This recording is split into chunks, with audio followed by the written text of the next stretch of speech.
Hi,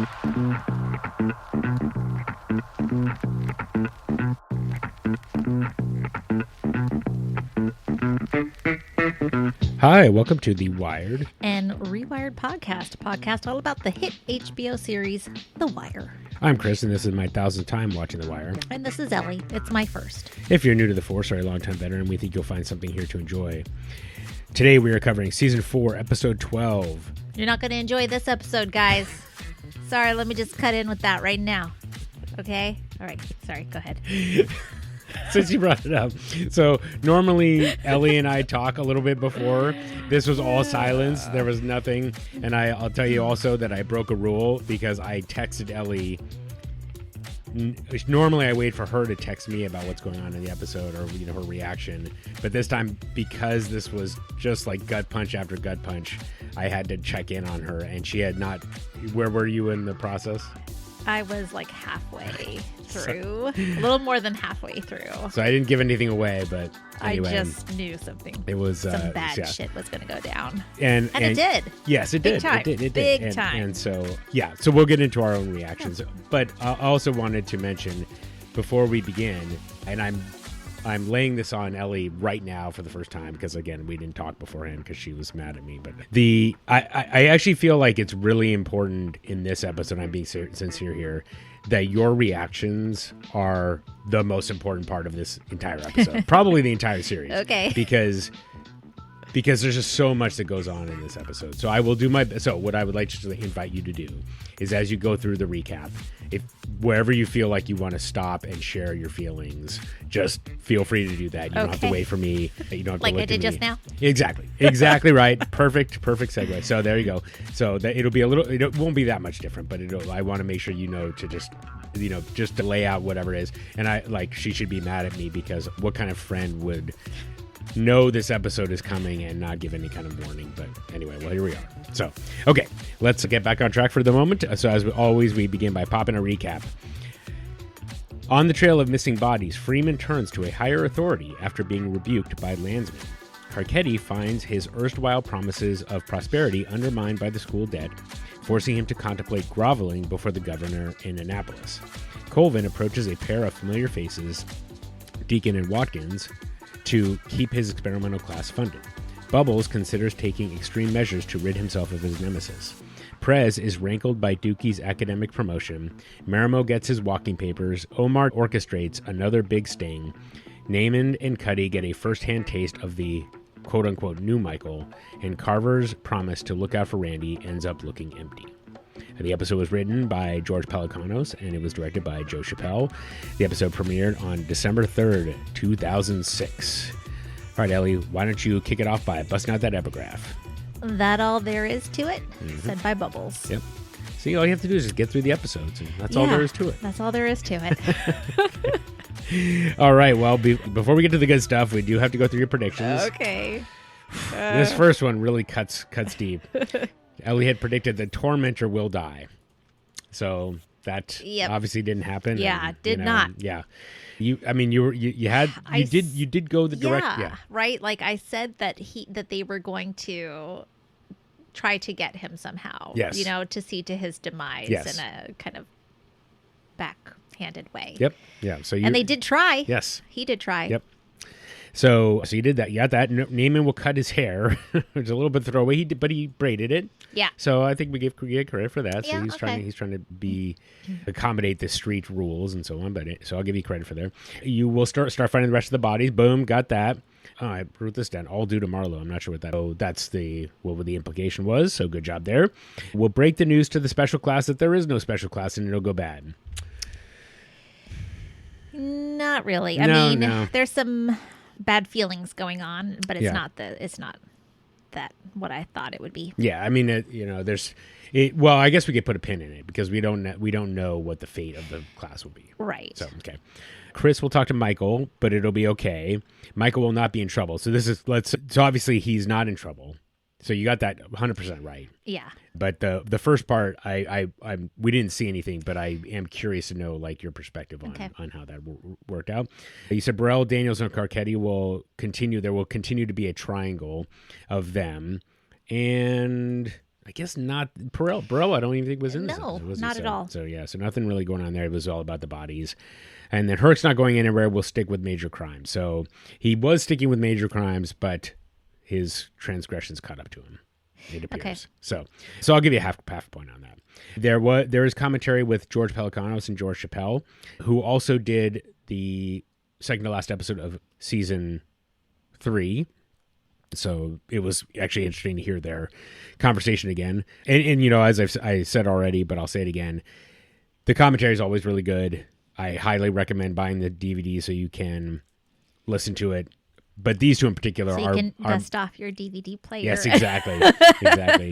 So you can, but in any case, listen to these two. You know, they really talk a lot about their art, which I appreciate. Cool. So, Cool. Okay. So obviously you got your initial thoughts out of the way. I did.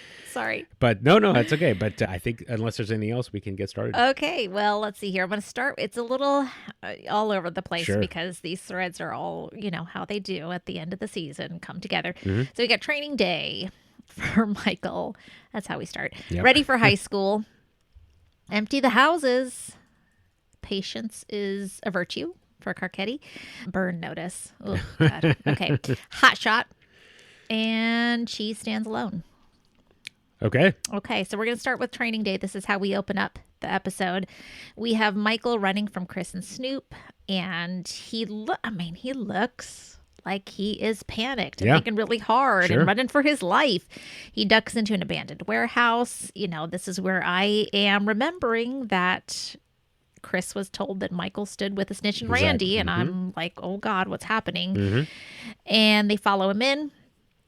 But he jumps them and he shoots both of them with paintball guns.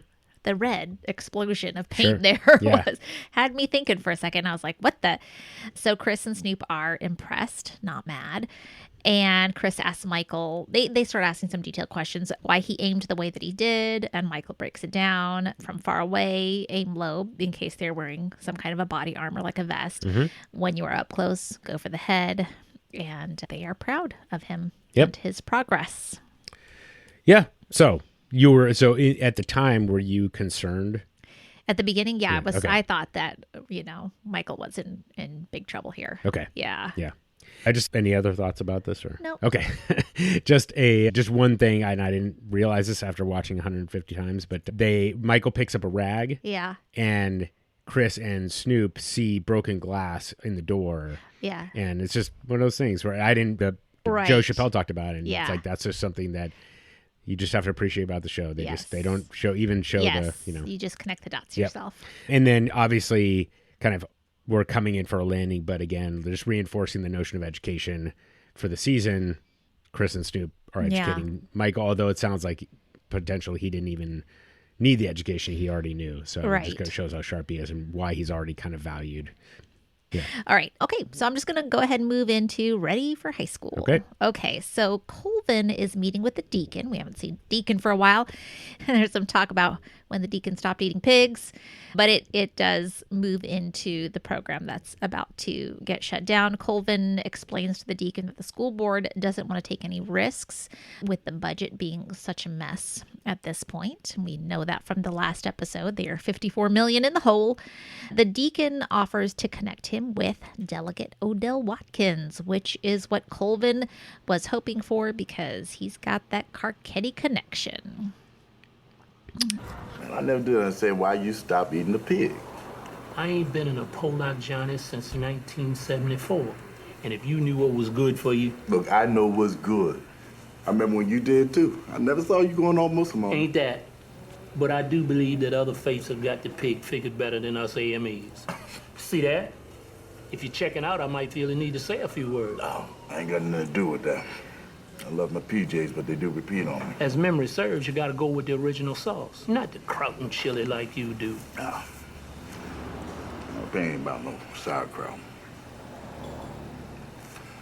Puzzle Palace. Ready to clip any program ain't tied to statewide tests. The thing is, we just starting to make a little headway in what we're doing. You take it upstairs? Yeah, me and Professor went all the way to go see the school superintendent. And?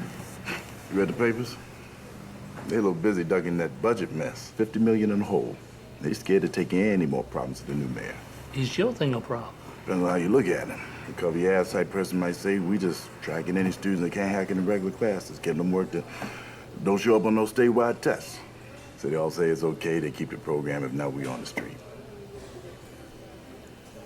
Odell Watkins. I was hoping you'd say that name. Yeah, he got Carcetti's ear. If we sell him, maybe we sell the hall. Yeah, Pollock Johnny's actual place. Oh, Yeah, cool. really good hot dogs. Oh, So, good to know. and I would personally I recommend chili and sauerkraut. Heck yeah. I mean, you know, I love sauerkraut. I mean, if a place has its own sauce, Yeah. then Then you got to try that. go with that. Yes. But you know, the chili and sauerkraut, if you're not sure if it's just like a Mm-hmm. standard place, that's I don't know, Yeah. just can't go wrong. Oh, no. I bet you can't. Yeah. Okay. The deacon follows through, meets with Watkins, and Watkins remembers Colvin's name because of Amsterdam. Mm-hmm. Yes, he's that crazy guy with that idea, and now he's got another crazy idea for him. Mm-hmm. So excited to see where that goes. Yeah. It's about the only thing I was excited for in this episode. I know it's going to be tough to try to get Ellie out of into any kind of Ellie laughter. gonna be yeah. raw all episode long. And whatever anger she's got toward it's all well deserved. But yeah, just a couple of things about this particular scene. I liked how, first of all, Watkins says, "Deacon, how'd you get by my people?" Just I don't know why I love that line. I know, Just that is like so good. And then you can't turn church people away, which is great. Yep. But then he's saying the rogue police commander who tried to legalize drugs, and when he says drugs, they cut to Colvin. Yeah. And that's where that line lands, which I just thought was kind of interesting. Yeah, And then- that is a cool choice that they made, Yeah. directorial choice. And then finally, I feel like I've seen this more in this episode than I have in others, or in this season. But I do see gestures of people being invited to sit down, and Watkins does Yeah. the invite to sit down. And I don't know. I feel like we need to bring that back a little I bit. think you're right. Just don't call on people anymore. Yeah, and Yeah. and wait for permission to sit. Yes. I feel like that's a nice gesture of like offering of the person's I time. agree. Yeah, so anyway. I agree. Okay. Okay, so just a reminder, things are going to be kind of hopping around a little bit following different storylines.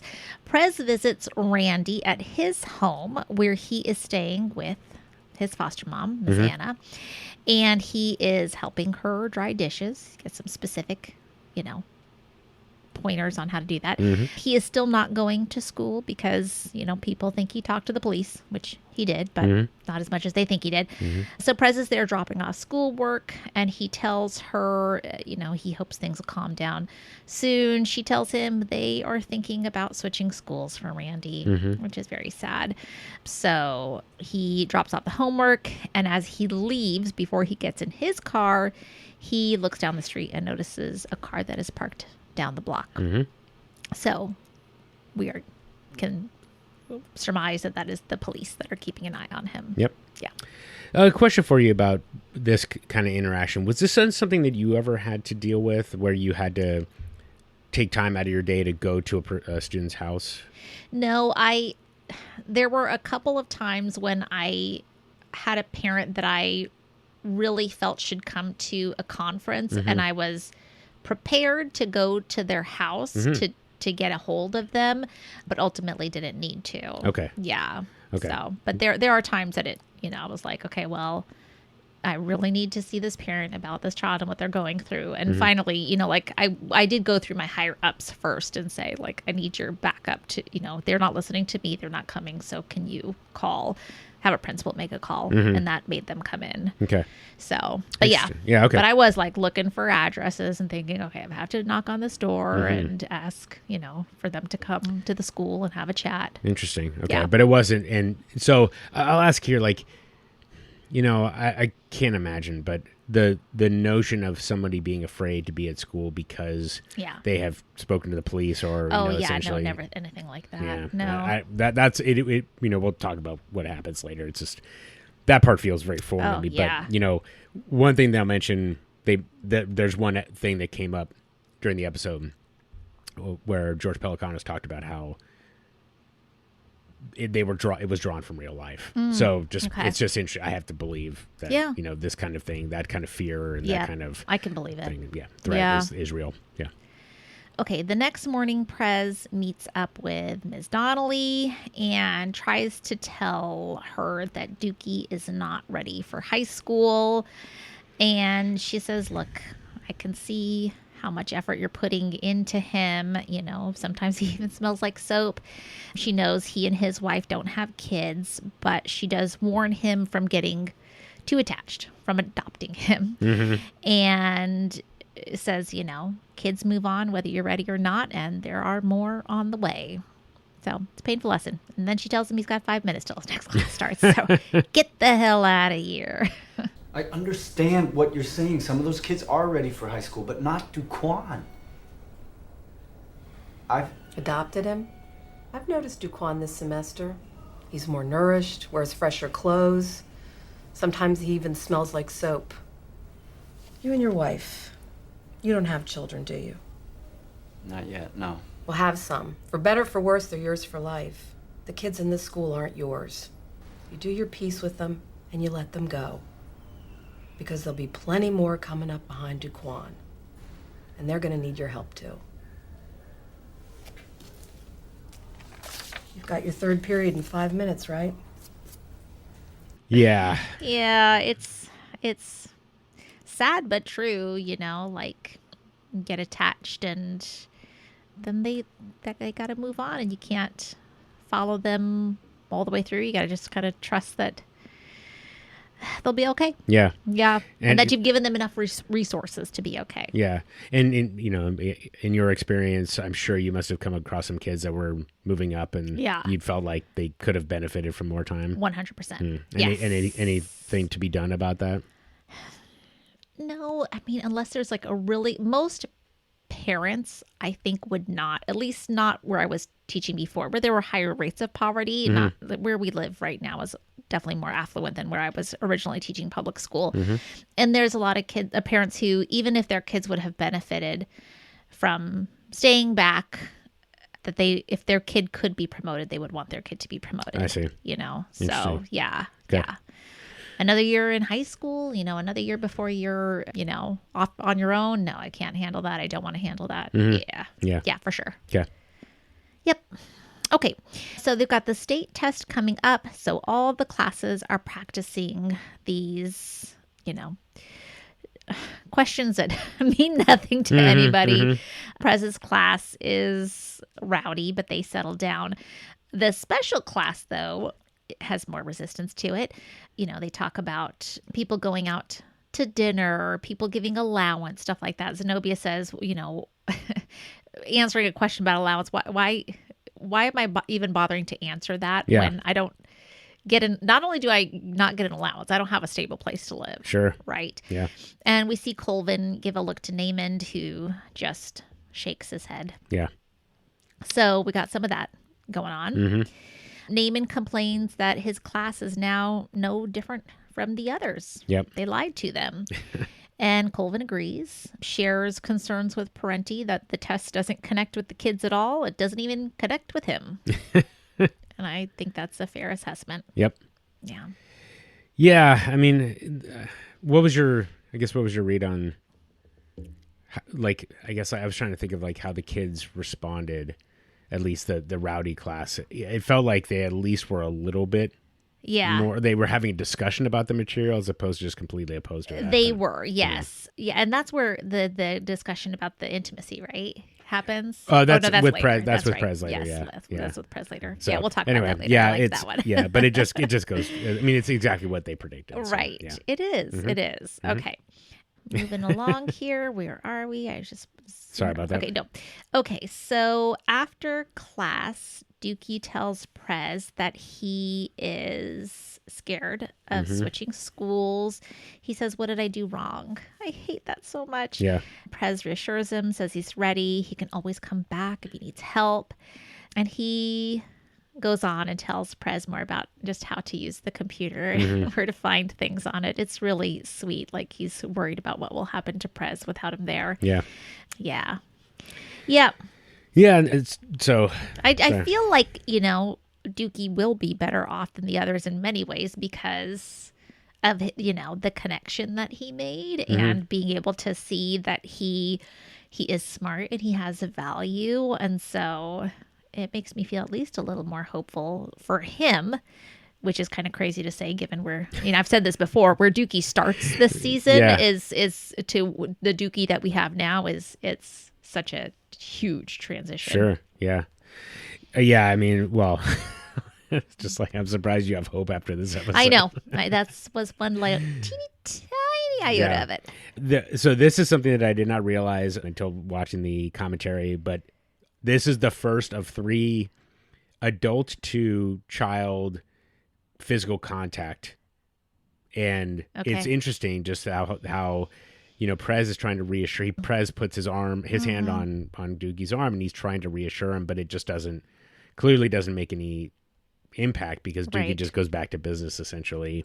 And so we'll see how the other ones play out. So it's just kind of, it is interesting, but yeah, I mean, I don't know. You just kind of feel really sad for both of them because, you know, Alan Sepinwall mentioned this in his write-up of this, is that, you know, we see how Dukie later, which we'll cover, is, you know, when he gets back to his house, but he has found stability and foundation at this classroom. Right. And it's being, you know, so it's like the kind of the first real home that he's ever had. And then they're pulling the rug out from under his feet. So it's hard to watch, but yeah, it does give you hope that, you know, with Prez's reassurance that Dukie will take his, you know, all of his character traits that he's got and you put them, find success. Yep. Okay. Let me see here. Okay. Later on, Dukie catches up to Michael and Namond. They mention Randy and his potential move to another school. Namond takes off. Dukie continues walking with Michael. You know, he's still worried about his situation going to high school. But then when Dukie and Michael get up to Dukie's house, again, let's just rain on Dukie's parade. His family has been evicted again. He seems kind of used to it. Yeah. He's like, it'll happen again. Yeah. And Michael says he's got a place now with him and with his brother, and he offers for Dukie to be able to stay there. Yeah. Which is amazing. Yeah. But now Michael is gainfully employed. Right. Pretty much. Yeah. God. And yeah, Dukie finishes his last day at Tillman, and just when that final bell rings, he is crushed. Yeah, he just looks back and it's got that. Yeah. Yep.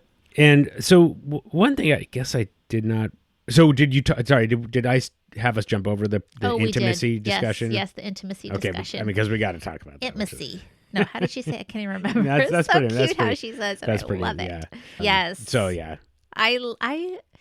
When he turns to the board after, I can't remember what the other kids said. It was something totally inappropriate. What does he say? He says intimacy can be a quiet conversation. I can't remember what it was. And then, you're almost there. Like when you tickle your partner, and then the little boy says, "Tickle my nuts." All right, listen up. Here's the problem. 2 couples go into a restaurant, they get the check. Yo, when they say couples, do it mean they married? Why they gotta be married? Mr. Presbo, why you even get married? Well, to build a life together, for one. You know, family. Also to have intimacy. What do that mean? Mean like getting some. No, it's not just that. Intimacy can be a quiet conversation, or it can be fun, you know, like when you tickle your partner. Yo, tickle my nuts. All right. No more of that. Come on, let's get to the test material. The statewide exam is next week, and then we'll get back to the regular lessons. Can we talk about intimacy? If you like, and if I don't get too embarrassed. What a line. And Prez turning to the board and trying to straighten his face after that. Yeah. Oh, precious. I loved it. Yeah. So funny. Yeah. So funny. But I love that they wanted to talk about that and keep on talking about that, and that he was willing to talk to them about that. That is a much more important lesson than, how much tip to pay. Right, exactly. Yeah. No, I totally agree. Yeah. Oh. And again, I got to ask again, like, so did you ever have like a sidetrack like that where you like shared part of your, okay. Yes, and for sure. Do you feel like it landed the same way where the kids yes, really much they appreciate want to talk about that kind of stuff. Yeah. I mean, especially at that age, middle school, they want to know. Like, I have been asked why I got married. I've been asked why I had kids. Did it hurt when I have kids? Like, well, why would you do it if it hurts so much? I was like, well, it's just something really amazing and special about having a baby, and you're willing to put up with that pain. And just questions like that I think they just don't want to ask their parents, or they want to know it from another adult in their life. Sure. So, yeah. Well, if you're thinking about becoming a teacher, I feel like this is a good lesson. Oh, for sure. Just as a good guidepost. It's like, if they ask about you, just, redirect. As you're redirect. comfortable, Yeah, exactly. but and yes, exactly. Yeah. Think about what is the bigger question there. They're wanting to understand like what it's like to have somebody that you love and trust in your life. Absolutely. Yeah. Yeah, for sure. Very sweet. All right, empty the houses. Okay, so we have a scene where there's a skeletal remains. Photos are being taken of it. We see Freeman examining the situation. We are in one of the vacant row houses. He is working all the vacant row houses in the area where Lex's body was found.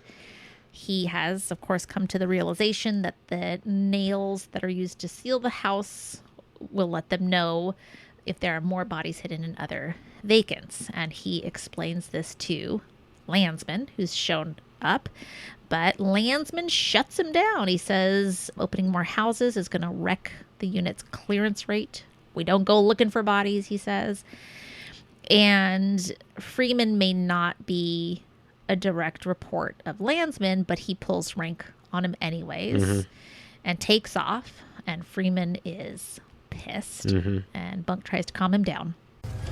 You going inside this one too? Do the whole block. It's bad enough you pop the top off of one house and give us a body. The fuck do you think you're doing now? An experiment. An experiment? Fuck me. I'm dealing with Madame Curie here.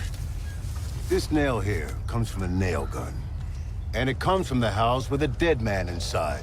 Every other house has screws that HCD uses. We find these in the plywood anywhere in the city, and there's a body inside. Gosh, that's good work. No, I'm very impressed. Do you see a tool belt on me? Do I look like one of those fucking jerk-offs in aisle 5 of the Home fucking Depot? There's 3 weeks left in the year, and our unit clearance rate is under 50%. We do not go looking for bodies, especially moldering fucking John Does. We do not put red up on the board voluntarily. Jay, the bodies are in the houses. Marlo Stanfield's bodies. Then they belong to him. Now, I realize you're no longer in my squad, Mr. Major Crimes. But you're still part of CID, right? Look, I'm still a sergeant, right? And I'm giving you an order on this, Lester. Until I feel chain of command out on this, and until you hear otherwise, you will not, I repeat, not, pull down any more fucking wood! This not wanting to... just not wanting to deal with dead bodies because of your rates is just bananas to me. Yeah. I just can't understand that. Yeah, well... This is not the first time we've seen it, obviously. We've heard this before. Yeah, you got to be calculated. It's got to be political. Yeah. There's always a political consideration. And they figure out a political route later, as we'll see. Yeah. I mean, it's interesting to think about, this feels like the lesson that Rawls was teaching Landsman right before the election. Right. So Landsman's like, I got to know how the bosses are going to want to feel about this. And so they have to, so that's why he's got to slow things down, as opposed to just like, what difference does it make? We have to get these guys out. Yeah. We have to find the bodies, which is basically what Carcetti says. But of course, there's a political way to do it. And then there's just like barreling through. So, I guess I could. So the question to you is did you feel like it was disappointing, or was it just I don't know, like, was it disappointing? It was just disappointing. Just disappointing. I was trying to think of like the I mean, to have such a huge discovery, to connect the dots in this way, and then to not be able to follow through on it is just like, what? Yeah. Yeah. I really oppose, or really rubs me the wrong way when Landsman talks about the guys in Home Depot with the tool belt, and he was like those jerk offs in Home Depot or whatever. I was like, come on, you asshole! Like, we saw the guy from the hardware barn, really like take the time to educate Snoop at the beginning of the season. Right. There's no reason to besmirch that man, that kind of guy. So Right. screw you, buddy. But then his reaction of like, boy, that's good detective work, and he like tosses the nail. Yeah. I just appreciate that.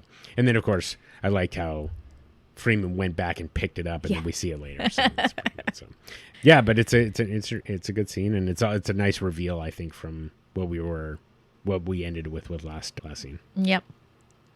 Okay, well, we are at Major Crimes, and the guys are sitting on the tables. We got Herc front and center with a very it's kind of pleased-looking look on his face. Mm-hmm. And there is a pissed-off Marimo banging around in his office. He comes out with a box full of his belongings, asks someone to get the door for him. And when he leaves, everyone, especially Herc, is thrilled because, of course, Marimo almost ruined Herc's career. Yep. Although I would argue that he did that on his own. Sure. Freeman immediately gets everybody refocused on the Stanfield case. He assigns Sidner to get surveillance going again, Dozerman to look into property and luxury car purchases, and for Herc to get the wiretap equipment back. And he says he is going to head to missing persons.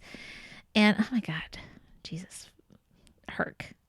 Just still, after all of this, trying to, use rank. Yeah. And, that Freeman even nods and moves on, and just kind of his silent assent. Oh, it irked me so bad. Oh, yeah. Oh, sorry. I'm just all wired up on this Wire episode. No, I mean, Herc should Everything's making me pissed. To quote a wise man, Herc should get fucked with a pineapple. Yes. So.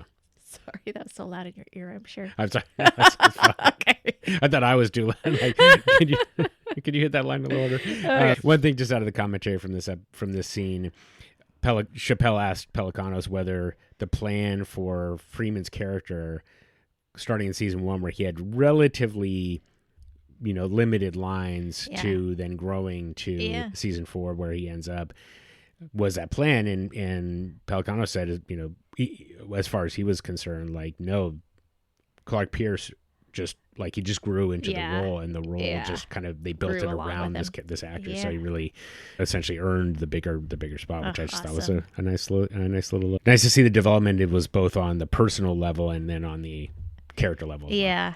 Oh, that's cool. Mm-hmm.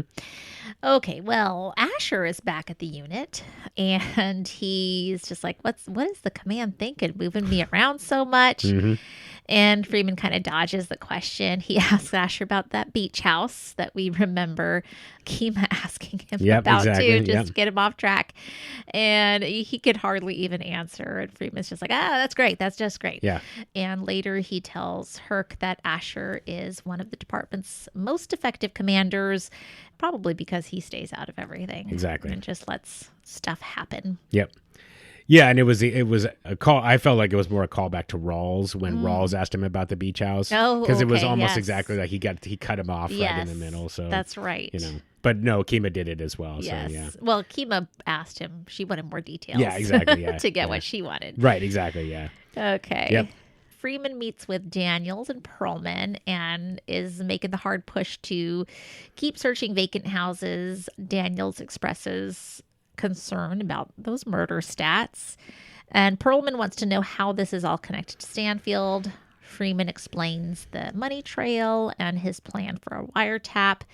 He is pretty upset to learn that Landsman has not told Daniels about those bodies yet, and Daniels thoughtfully says that he will take it to command.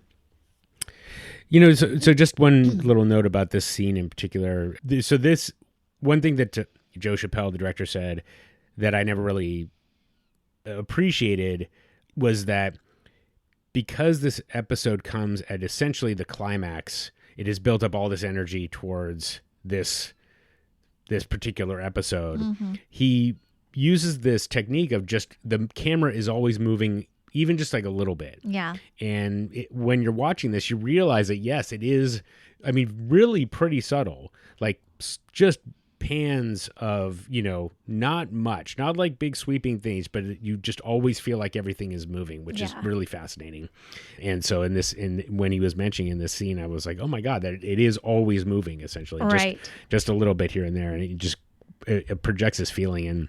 And George Pelicanos responded by saying, you know, as you do that in writing, and actually this is something for you, I don't know if this is a technique that you have employed yourself, but he said that as you hit the climax of a story, you want the sentences to become leaner as well. You want every kind of sentence to pack a punch, or more of a punch than you would necessarily when you're kind of building the foundation of the story and things like that, which I thought was really fascinating. And I just appreciate hearing two people really dedicated to the craft and explain kind of their thinking behind it. So anyway, this scene kind of really brought it out because they do shots of all three characters individually, and you can see it really play out. So anyway, otherwise they're just moving the story along. So Okay. Let me see here. Okay.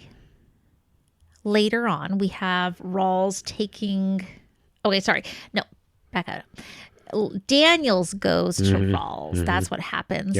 And says, hey, let's get the bodies out of the houses now, because if we do that, then all those numbers are blamed on the previous administration, on Royce's administration, instead of Carcetti, and that will make Carcetti happy, maybe. So Rawls likes that idea.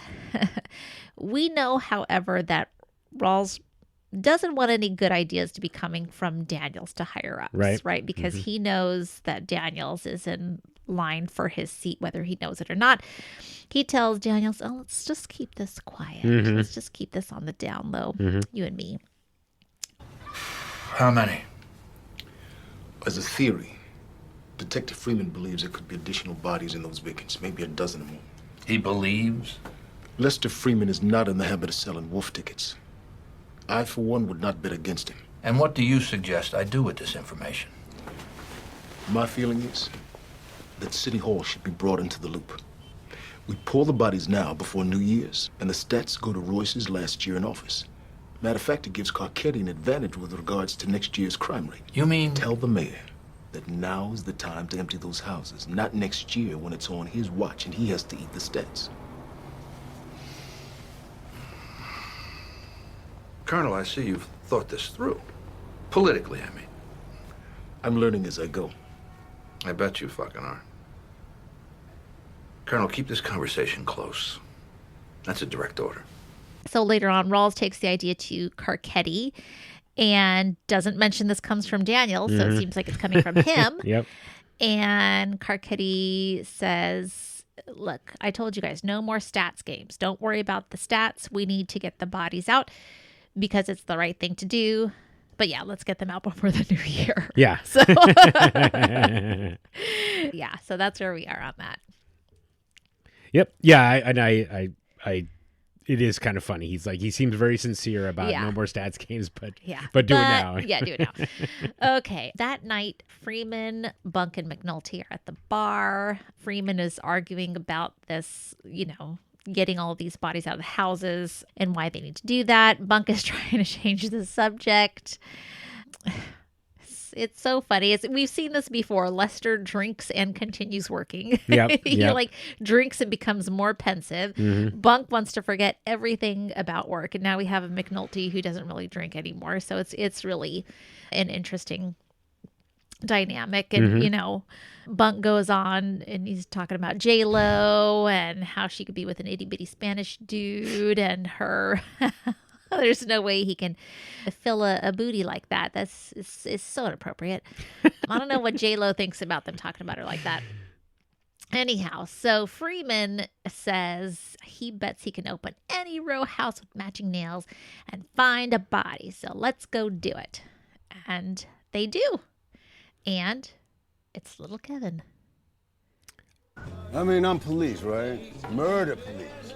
And I got bodies. I'm just supposed to let them lay alive. You don't throw Red up on that board voluntarily. That John Goodman off his diet-looking motherfucker was clear on that. So go over Landsman's hat? Jimmy, that's you. Sending anonymous facts. But see, Lester here don't fancy boats. And me, I get sick just filling the bathtub. It's just wrong. Yeah, just like when I seen J-Lo with that little itty-bitty Spanish dude. Genius. He hit his mausoleum right in the neighborhood. How little Pedro gonna fill that big thing up? Oh, man, that girl got a prime cut of ass, boy. And a good heart. Good inverted heart. Yeah, this nail's like a signature. Find it any door on the west side, and right as rain, you're gonna find a body. Yes, sir. I'm proud to be chasing Mr. Marlowe Stanfield. Man, you act like you're on the trail of Pol Pot or some shit.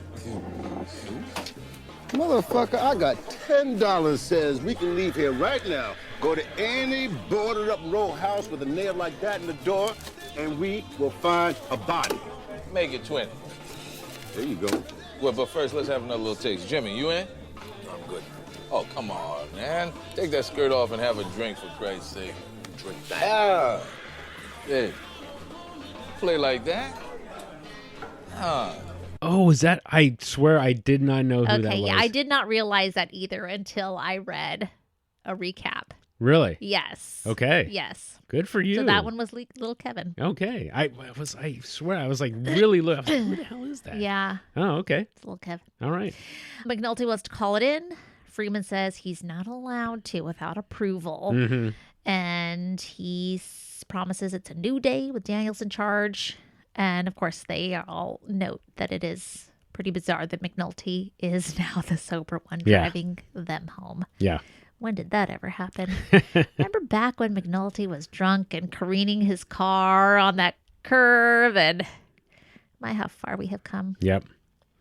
Yeah. So just one note from George Pelicanos. He said he had the line about an inverted heart that he kept putting in the script, and David Simon kept cutting it.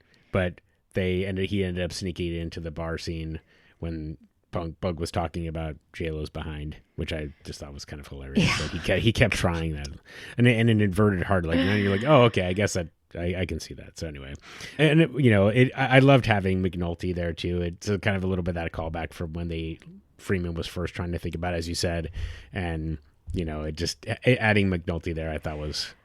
I don't know. Yeah. Just a little bit of like enhancement. Yeah, to the it really scene. does make it a kind of an extra fun dynamic going on there. Yeah. So anyway, and then I don't know if you've like heard Bunk mumbling, as we've said a million times, mumbling Bunk is the best Bunk, and he said, "I need some Braille bills because I might try to pull out a 20 and I'll pull out a $25 bill." That's good stuff. Oh so, my God, that's so great. So, I didn't catch all of that. That's hilarious. Yeah. So. Oh, okay. The next morning, Freeman finds out that Stanfield's people aren't using their phones anymore. If the wiretaps had not been shut down, they would be in a better spot. Mm-hmm. So this is not going to work. Oh, and then who comes in? Internal Affairs. And they ask about a camera and an informant and the paperwork around the informant. And Herc stands up and says it's all him. Takes the blame all on himself and walks out with the Internal Affairs guys. Yeah. Yeah, I mean, for all of Herc being a complete piece of shit. Yep. At least he did the right thing there. He did the right thing, so, Yeah. Yeah. There's not really much else to it, I guess. But yeah, just, Freeman kind of looks on, and it's just what it is. Yeah. Yeah, I appreciate how they focused on the guys, and their individual reactions. Sid Nora is obviously seeing this coming. And Yep. So, but Herc stands up heroically. So. Yep. Okay, well, Daniels has given Freeman the green light and says he can give him extra manpower. Freeman goes up and asks Greggs if she is loving homicide, and she is in the middle of a conversation with some hot little lady, I'm sure, and she says she loves homicide. So she will not be coming to Major Crimes, I guess, which kind of makes me sad. Mm-hmm. I like that team. I love that team. Oh, yeah, for sure. Yeah, Freeman and Kima together are great. Yeah. Okay, that is the end of that thread. Okay. Okay. I'm going to move into now patience is a virtue, a little more on Carcetti. Mm-hmm. And the school budget deficit. So there was a meeting about this lost $54 million. Mm-hmm. Campbell gets razzed a bit. They're like, it should have been noticed on council review. She says, no, it should be the responsibility of the school board, which apparently Krawczyk is the president of. So great. But he is also dodging responsibility. He says it's a bookkeeping issue. There's another person there who I don't know that we know. Says, look, most of it, yes, maybe there's some accounting issues. Most of it was probably spent responsibly. And so his new chief of staff says, well, okay, we got nobody to blame for this. We got to just figure out what to do about it. He suggests, should we bump property taxes? I think it's somebody else says, or no, maybe it's the same person says we need to cut budgets, but Carcetti refuses. He's made promises. He cannot do this after the promises he's made. Mm-hmm. And Campbell tells him that the only option now is for him to go to the Republican governor and ask for help. Mm-hmm. Shall I continue? It's just the scene itself is just, it drives me crazy. Yeah. I mean, nobody wants to, it's all about the first thing that's important is shifting blame. Yeah. It's just like, yep. Come on. I know. Seriously. And Carcetti's kind of boxed in. Nerys at least has like an idea about how to solve the problem. Right. And by the way, I completely forgot that the chief of staff Steintorf is just, they just drop him in the middle of which I thought was kind of a fascinating. Like, who the heck's that? Yeah, exactly. So he's the new chief of staff. All right. I'm not exactly sure what Norman's job now is. I'm sure it might be, either a deputy or communication director, whatever it is. But anyway, so that's his role. So, but if you didn't, you're like, wait, was this guy in the episode before? Yeah. No, he was not. This is his first episode. Okay. But yeah, it is funny to see Krawczyk there. I don't understand how Krawczyk is. How the hell does he have time for this? So he's a real estate developer, but whatever. So, yep. But now it's interesting to see how it sets up the rest of the episode. Yep. Okay, well, Carcetti and Wilson go to Annapolis to see the governor, and they are left waiting forever. It is the holidays, by the way. We see a tree in the background. Mm-hmm. Here's some Christmas music. He just keeps getting told that it won't be much longer. It won't be much longer. In the meanwhile, Wilson shows him an article where the governor has blamed local oversight for the mess, putting it back on Carcetti. And, they know that this is because Carcetti is coming up, potentially for his position at some point, mm-hmm. and they want to make him look bad. And so, anyways, the waiting continues. And just as Carcetti is like, okay, I'm done. I've got some important things I need to do, they're finally told that the governor is ready. Mm-hmm. So, very nice. Yeah. Yeah, so just a quick note, it's kind of hilarious. The guard that told him that the governor's ready was the actual Republican governor of Maryland at the time. No way. And yes, his name's Bob Ehrlich. Oh my gosh, you gotta be kidding me. No, and interestingly, so he was Republican. Okay. And he actually lost to the mayor of Baltimore that year. So at the time of the recording of they filmed the episode, he was still the governor. But by the time this aired, he had been ousted in the 2006 election, which is just kind of hilarious by the mayor of Baltimore. So just this whole thing about they see you coming, Carcetti. That's exactly what was happening. Really fascinating stuff. And it's apparently they also offered Martin O'Malley, the man who won, ultimately, they offered him a role as well, but he declined. Oh my gosh. Yeah. So that is wild. Yeah. That's very cool. Mm-hmm. Well, thank you for that. Oh, sure. Okay. So later on, we have Carcetti's team debating the offer that's on the table now after this meeting with the governor. Mm-hmm. They can get money from the state in exchange for relinquishing more control of the schools to the state. Yeah. And Campbell says, the governor's basically setting you up to look bad. And the budget advisor says, you got to take the money. Yeah. Like, what are your options? Wilson agrees. The is it the chief of staff? Yeah. What is his name? Steindorf. One or the other. Disagrees, and Campbell just says she's glad she doesn't have to make that decision. Right. She would have had to. She was the one that ended up running for mayor. Choice comes down to this. We take the state money, and instead of being fucked up and broke, our schools go back to being merely fucked up. No teacher layoffs, no program cuts, no school closures. But the price the governor's asking is more state control over the school board and changes in the teachers' union contracts that would allow them to remove tenured faculty for cause. Ouch. We don't take the money. It looks like we're shorting our own kids. We take the money, we're giving up local control of education, which is going to lose us a lot of middle-class black folks. Not to mention the problem you might have 2 years from now running in the D.C. suburbs, explaining how you needed their money to bail out your schools. He sees you coming, Tommy. That's not important right now. Take the money. We need it.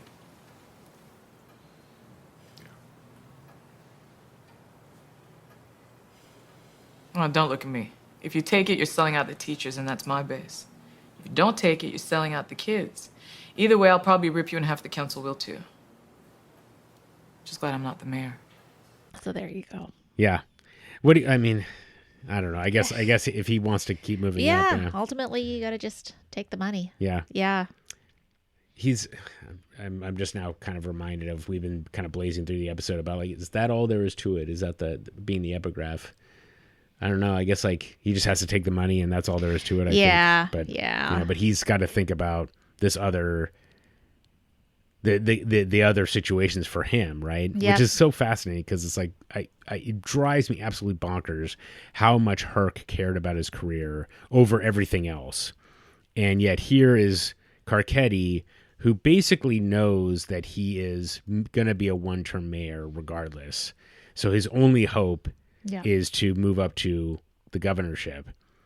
So he has to he is thinking about his career as opposed to what's best for that's what he's weighing it against, as opposed to what's best for the students. So anyway, it's rough.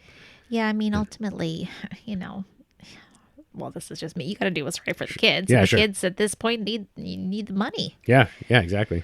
Okay, burn notice. Here we go. We have Namond getting braids to help disguise his hair. He's asking Donut's opinion on it. Kennard shows up late while Namond's getting his hair done. He says they're off today, and he also tells Namond that, my stash was stolen by the police. How did they know? Some snitch-ass bitch. That's what Kennard says. Namond believes him, though. Yep. Right? Package was stolen, eh? What? Out the back of your basement? They kicked my motherfucking door, and that's how they do. But look, how the police know where you even be keeping your stash at? Some snitch-ass bitch. That's how they know. I'm gonna find his ass, too. All right, man, I'm out.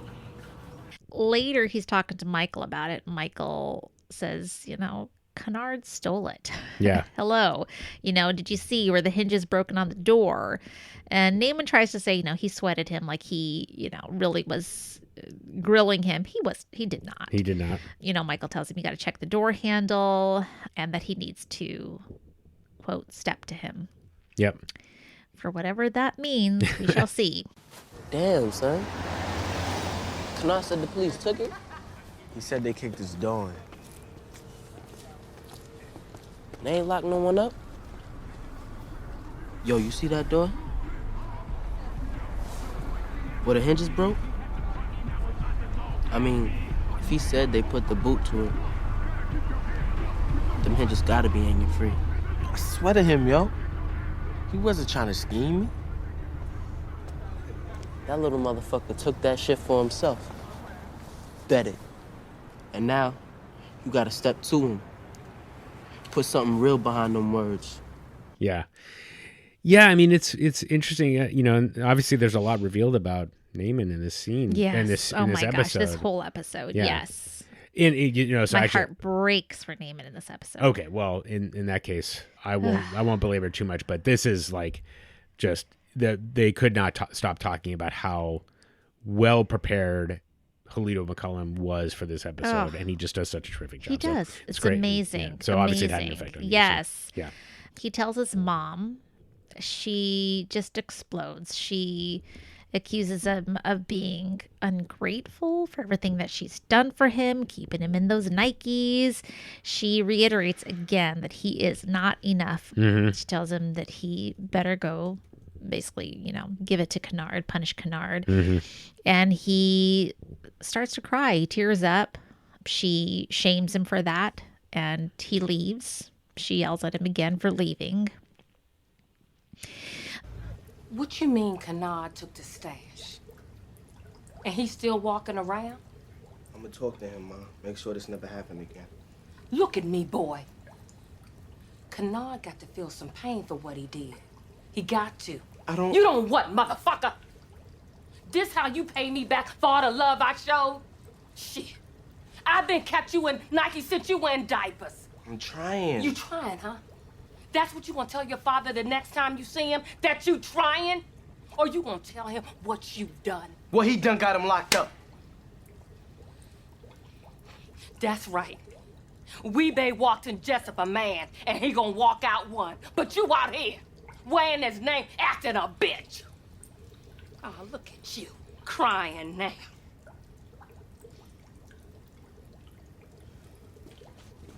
Fuck you think you going? Get your ass back here. I ain't done talking to you. So he does. He goes to confront Kennard, and Kennard laughs it off. Mm-hmm. And Michael does what Namond cannot. Mm-hmm. He ends up brutally beating Kennard. He just punches and punches and punches and punches him. Ooh, it's a terrible scene. Mm-hmm. And Michael's like, okay, you can get your stash. Check him for the stash. And Namond just looks at Michael with this terrified expression, completely panicked, and he doesn't want it anymore. Yeah. So he leaves. Yeah. He just takes off. Yeah. So crazy. Hey, yo, Kennard. Why you lie to me? Fuck you talking about? You said the police kicked your door in. I seen the door. They ain't kicked shit in. How you gonna lie? Go on, man. Yo, where the package at, man? Package up my ass, Gump. Yo, I'm out there. You're about to. Go on, walk. Gump ass motherfucker.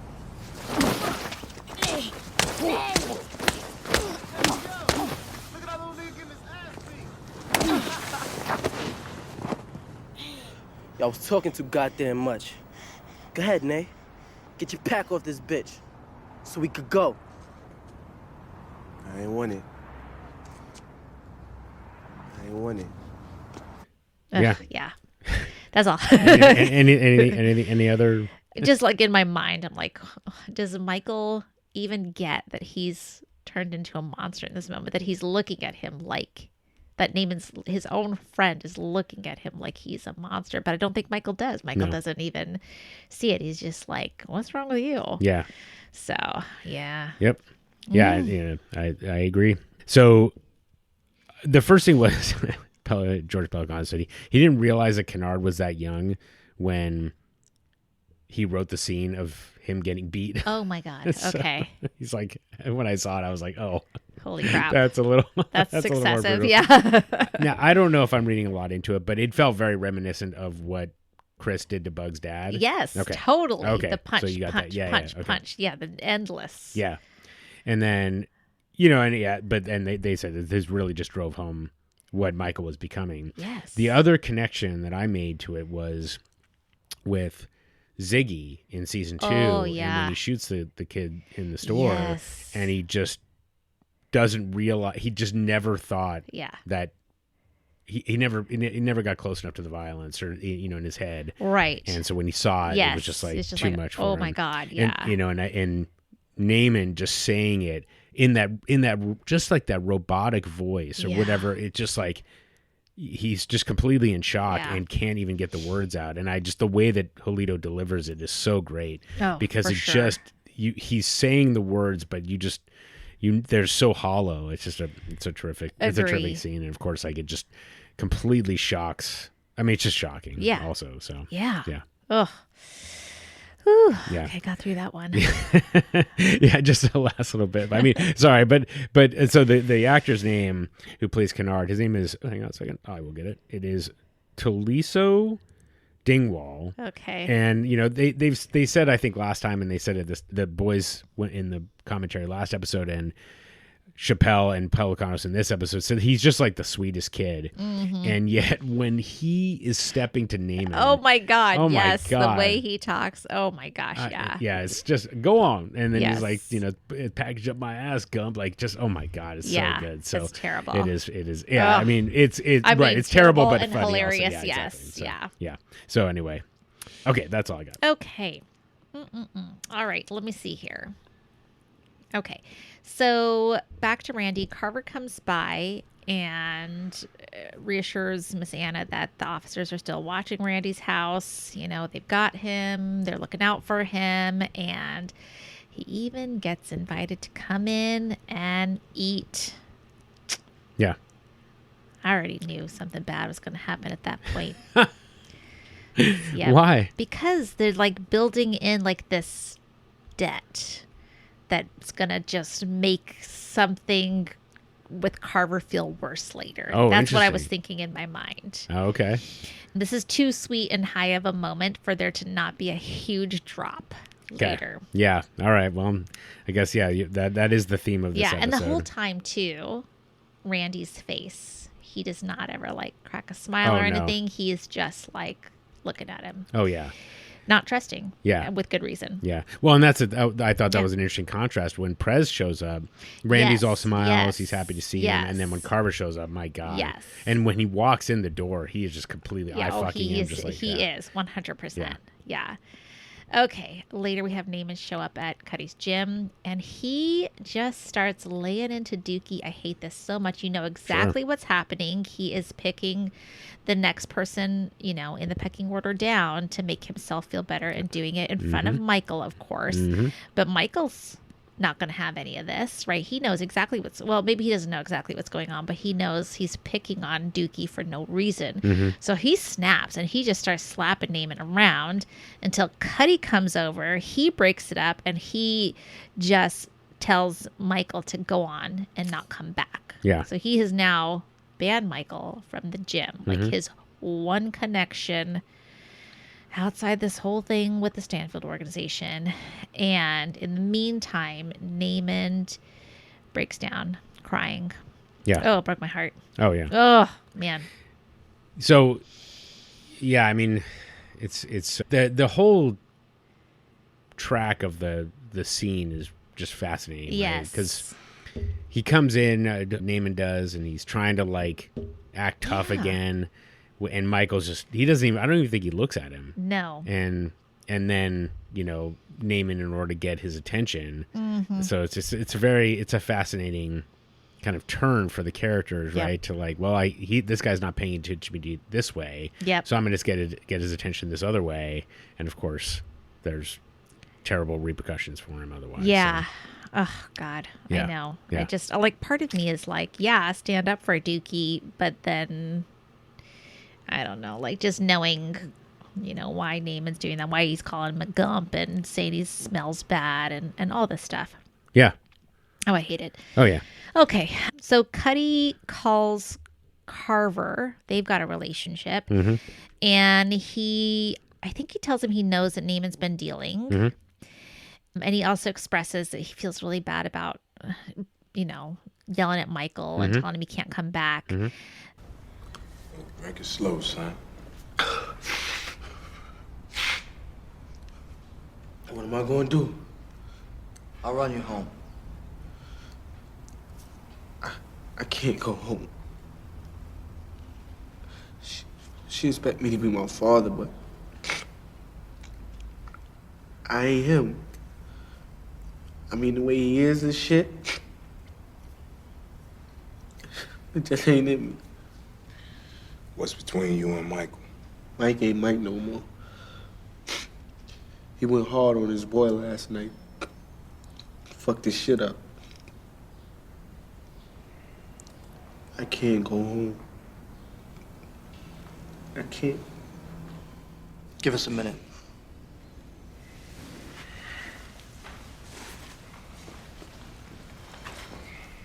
mad at myself, man. I shouldn't have shut Michael out like I did. Namond did push it. He ain't pushing nothing now. Reckon I'll go mend the fence. Cuddy says he needs to go make this right. He goes to Michael's mom's house. That's where he finds out that the boys have moved out. You Michael Lee's mother? He got papers on him or something? I ain't no kind of police. I'm just looking to get up with him. He ran alone. He booked on out of here. He got his own spot. Took his little brother with him. You know where you stay at? He ain't tell me nothing. You find the boy, you let him know I need some help around here. I popped him a bug out my ass and I forgot where they came from. Carver talks to Namond and then ends up calling Colvin because Namond's mom won't get him. She says take him to baby booking, I think is what she said. That's what Carver told. God. Yes. Colvin, Oh, yeah, that's right. Mm-hmm. That's right. He didn't tell Namond that. Right? He's like, oh, yeah, no. Carver told Colvin. Said, Namond says, what did my mom say? Yeah. And then Carver's like, she didn't really say anything or something like that. And then he talks to Colvin and is like, yeah, oh, I see it. Put that bitch in baby booking where he belongs. Let him learn something. Yeah. So this is the one time when an adult kind of reaches out to a child, but Colvin doesn't actually touch his shoulder. Okay. And so, but this is where the support it does actually kind of work. Is that like, this is now where Colvin has to think about like what's going to happen to this kid. So it's just, everything is falling apart. Yeah. And, it's just like, and then just to back up a little bit, they were again, just talking about like Halida McCollum, like in that scene where he's crying and he's talking to Carver and he's talking to Dennis. Yes. And that was like, they did like 2 takes, but the first one was the one that they did. Same with one Delonde. Just like, that's how good a performance he did. Yeah. So, and I love that too, where he's like, Mike ain't Mike no more. Yeah, exactly. You know, yeah, that's just like, ooh, okay. Yeah. I'm curious, from your experience of working with kids, like, did you ever see obviously the transition with Michael is not one that I can imagine happens particularly often, but did you ever see like transition from, when they start the grade to when they finish and like you saw like the whole kind of the year for advance? Sure. Yeah. Okay. Yes. I definitely had some kids that I know were like starting to get into gangs. Oh, really? And see a difference in their behavior. Really? Significantly. Huh. Yeah. And there was nothing for you to really intervene. I mean, what can you do, not right? Really. Yeah, exactly. Okay. Well, that's too bad. I know. Okay. So we know that there is a police car watching Randy's house. Somebody calls in a fake call. Yep. And then the police, I don't remember, is it burglary or something like that? Anyways, doesn't matter. The police drive away from Randy's house and 2 men come and firebomb it. Yeah. Yep. Yeah. It was a police officer being attacked and then being shot what it at. was. So, Okay. Okay. That's why they responded. Yep. That Had way. to go. Yep. Okay. Yep. And okay, so let's see here. Continue with Cuddy. Okay. He later finds Michael with a monk, right? Yep. And oh my God, and he's trying to talk to Michael. Monk tells him to step off, shoots him in the leg. Yeah. Michael steps in and says, no, it's okay.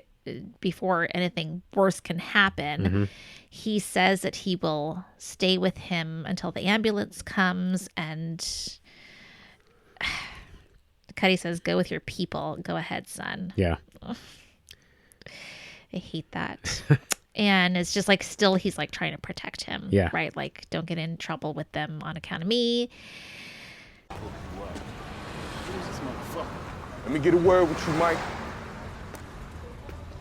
Listen, you gotta understand, I can't be having no physical confrontation like the one took place back there. That kind of thing got to stay outside my gym. Yeah, go ahead, Montel. I come to tell you I was wrong. The way I handled Step off, nigga. Mike, Don't touch me, man. look, man. This here ain't you. Man, don't want you touching on him. Mike, I told you step the fuck off. young man, if I was talking to you, you'd know I was.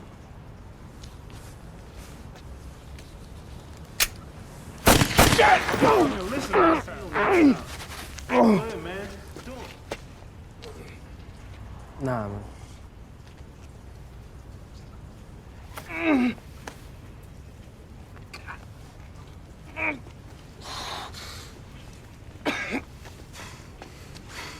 I'll hang here for the ambo, alright?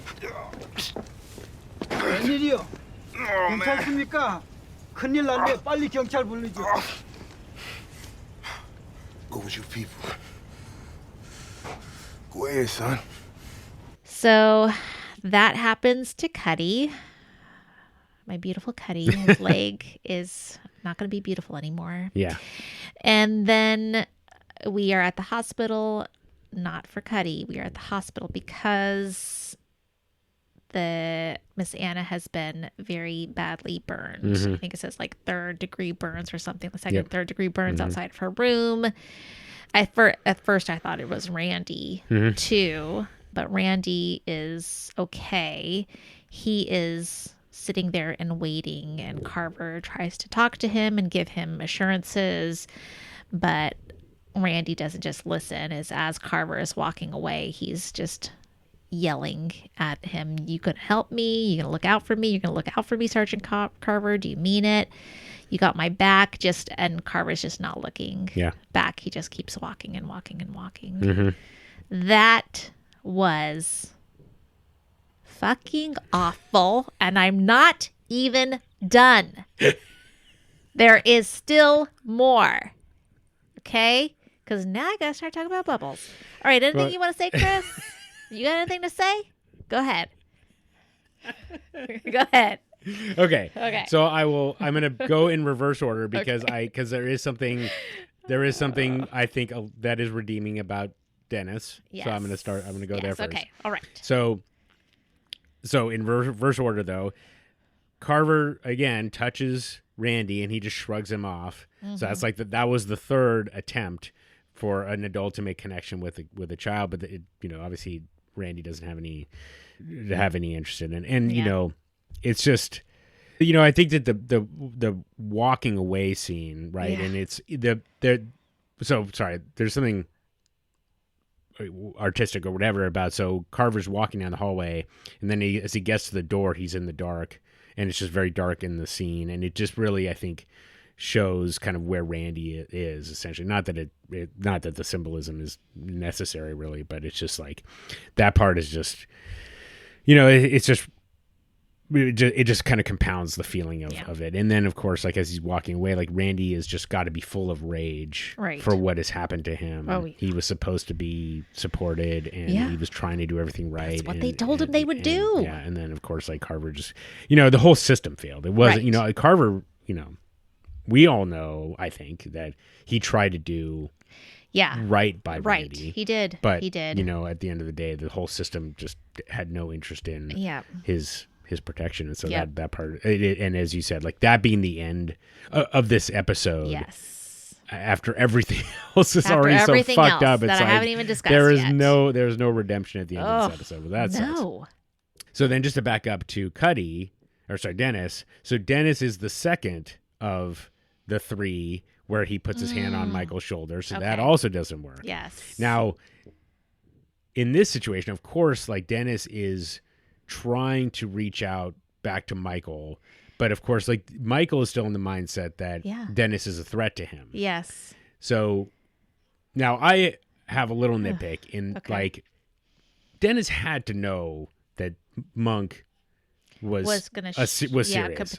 Why he would be like, good point. That part I was like, dude, I don't quite follow that, but nevertheless, I'll set that aside. The young man, if I was talking to you, you'd know I was. Yes, that's a great line. Yeah. So if you're gonna get shot over something, that's a great way to go. But then, so this is something Alan Sepinwall mentioned. I had not quite pictured this because there was the line of "Go with your people," And when he said that, I thought Dennis recognized them. Essentially what Namond said, which is Michael is no longer part of this world. Mike no more. Yeah. Yep. So he's like, go with your people. These are people that will shoot somebody over, any confrontation. But Michael offering to wait. So this is Alan Sepinwall's kind of perspective.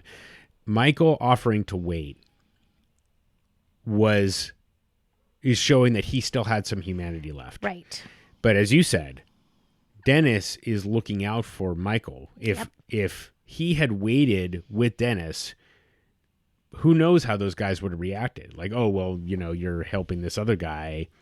You got to stick with us. Who knows? And Dennis knows kind of how that organization has to work. And so he says, go with your people. Exactly. And so Dennis, even when he is in pain and is, even though he was trying to help Michael and so on, it says, okay. Yeah, he recognizes that Michael is going to be in deep with those people if he shows and so sympathy to this guy. Right, exactly. So he basically cuts him off to send him on his way to protect him. So I just thought that was a great perspective, and it also is essentially like the last bit of humanity that Michael had was spent on Dennis. So, it's, obviously the scene is not like it's a touching scene or anything like that, but it just really is kind of fascinating to look at it in that way. So anyway, it's, this is just one gut punch after another, really, this whole episode. It is. Yeah. Oh my gosh. Tough. It's so much. Yeah.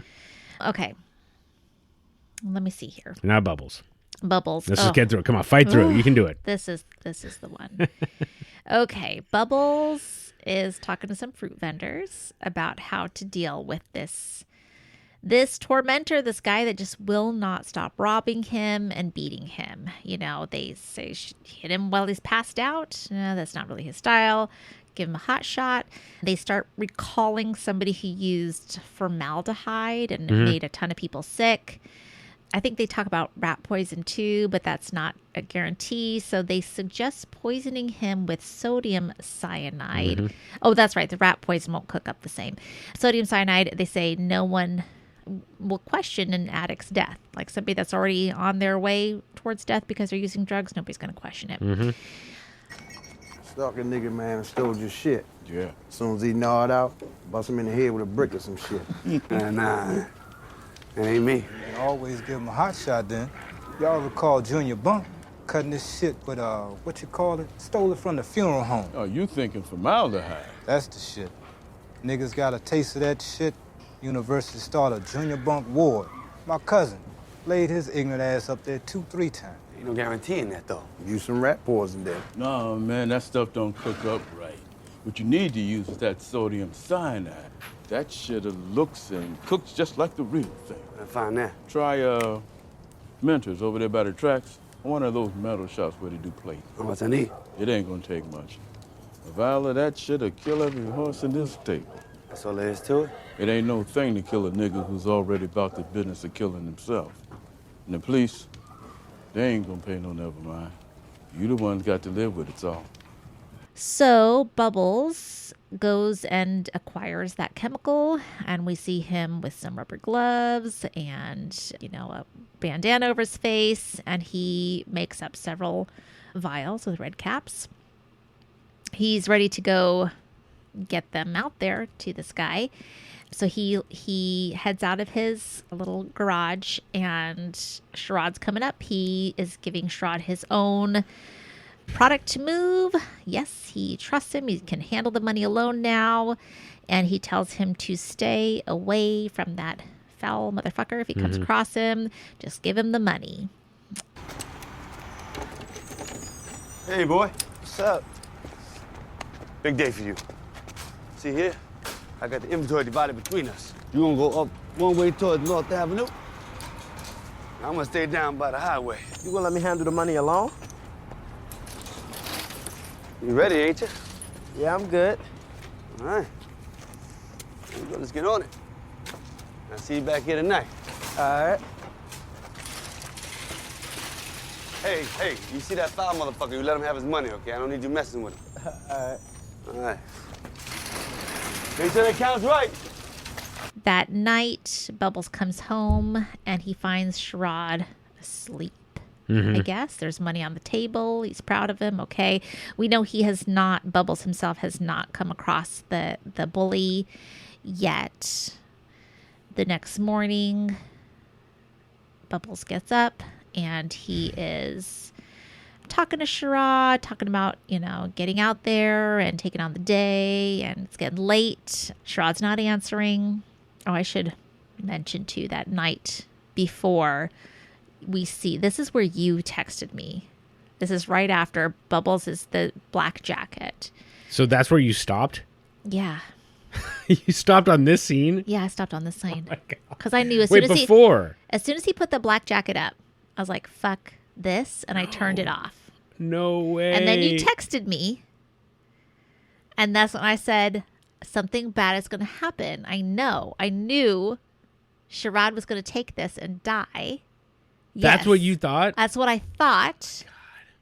But then you texted, and then I was like, maybe actually Bubbles, something happens to Bubbles, and Bubbles dies because I told you. Yes. Well, that's Yes. what I thought you were thinking. Yes. Well, that's what I started to think after you texted me, Chris.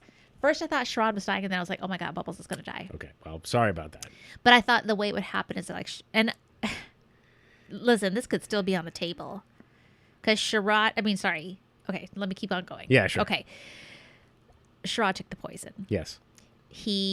Bubbles cannot wake him. Yep. Sherrod has passed. Bubbles is crying over his body and yelling and screaming, and it is just heartbreaking. Yep.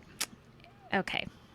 So that made me so sad. Sure. That made me so sad. That's why I had to stop. I couldn't even finish that scene. And now Bubbles is going to hit rock bottom again. And this time I am really scared that he's not going to make it out of it. So that's a prediction. Okay. I'm really bummed. Okay. What do you have to say for yourself, Chris? I got nothing. What do you have to say for yourself? I mean, well, let me ask. Like, okay. I got to protect myself though. Like, should I have given you any indication that? So sorry, just to be clear, Okay. I had normally Ellie watches the episode like right after we're done recording, and this was like 2 days after. So I had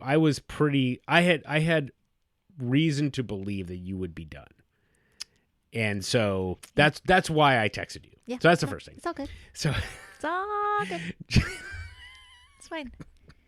Keep going. Keep going. Keep explaining didn't we yourself. talk about this with Rhonda and Yes. Daniel? Is that you should just tell me? Yeah. You can't. If you're mad at me, just tell. Rob, you can't read my mind right now. I'm just kidding. Keep going. I just messing with you, Chris. No, as well you should. So, but let me ask, like, should obviously, like the rule here is I can't tell you what's going to happen, but should I have like given you a little indication this was going to be a rough episode? No, not necessarily. I feel like the second to last is always a really rough episode. You are on the pattern, detective. Yes. Yes, it is. Yeah. So as we were doing this, I was like, shit, this has happened before. That's exactly Yeah. right. That's right. Yeah. Yeah. So yeah, it dawned on me. Yeah. I was like, oh yeah, this is just gonna get worse. Okay. Well, so anyway, I mean, what's there to say? Like as you said with Miss Anna, it's just like Yeah. they had set this up. Things seemed to be starting. You know, Bubbles had a plan. He seemed like it seemed like a pretty smart plan.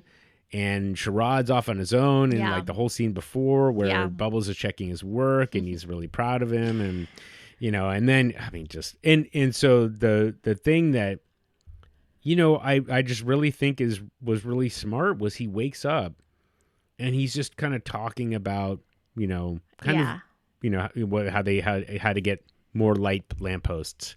Right. And how to make money off of that. Right. And he's just kind of talking it out, very, so I don't like at that time, did you already, you were already, okay. Yep. I knew it. Okay. I knew it. So, the second the black coat went up and they lingered on it, I was like, Sherrod's gonna take those drugs impressive. and he's gonna Okay. die. And as soon as he put that black coat up, I had to stop the episode. God. Okay. I mean, just couldn't. Yeah. So anyway, yeah, and then, okay. I mean, but it's just like when I watched this episode, there is no greater indictment of the Emmys that Andre Royo or Halito McCullum or like pretty much take your pick of actor in this series. Season did not get nominated for any kind of acting award. It is insane. It is insane. I will totally agree with you on that. So I mean, oh my God, the way that he looks, he looks out the door. He sees the jacket. I mean, obviously they show the jacket on the floor. He had just look on his face, and then his just I knew it was happening. It still made me tear up. It's just it's hard, man. Really terrible. So anyway, I guess I don't have anything else to say.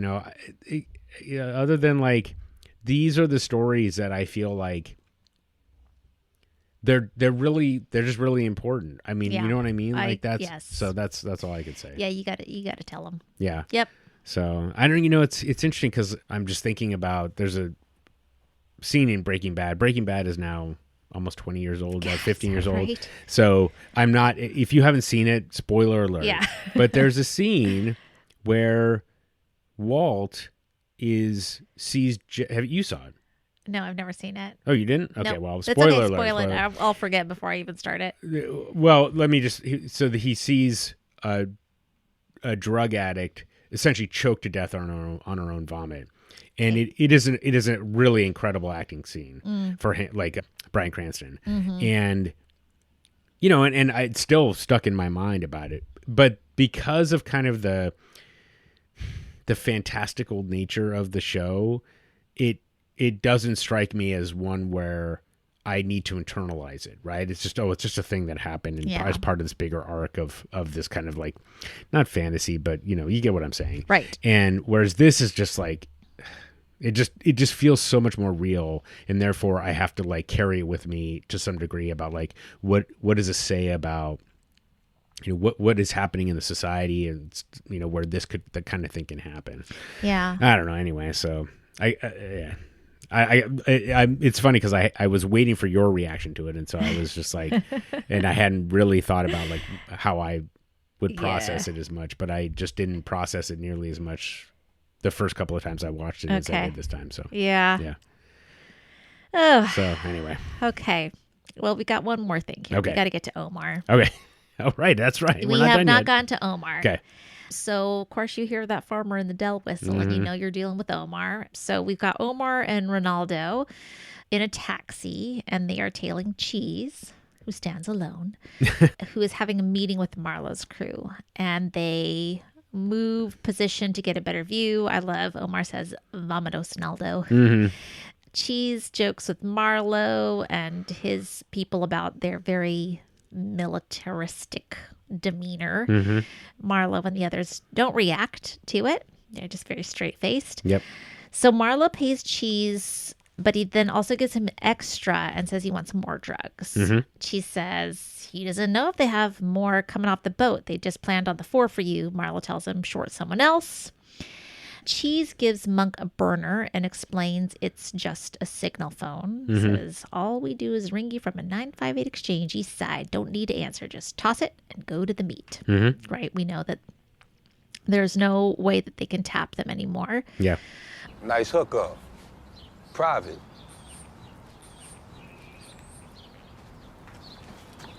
Damn, y'all some Simple Fire motherfuckers, ain't you? Where Cheese go to enlist?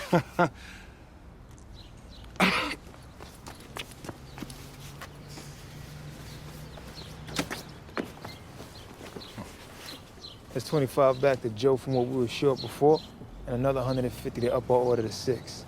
Well, we had you down for 4. I don't know if we got extras coming off the boat. Sure, someone else then. I'll see what Joe said. Yeah.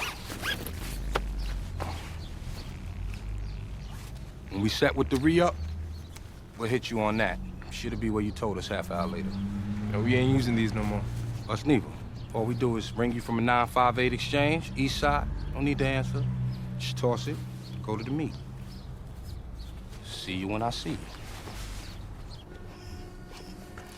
Money on the table and have Ron to follow. Stay here on Marlo? Nah, we gonna stay with Cheese.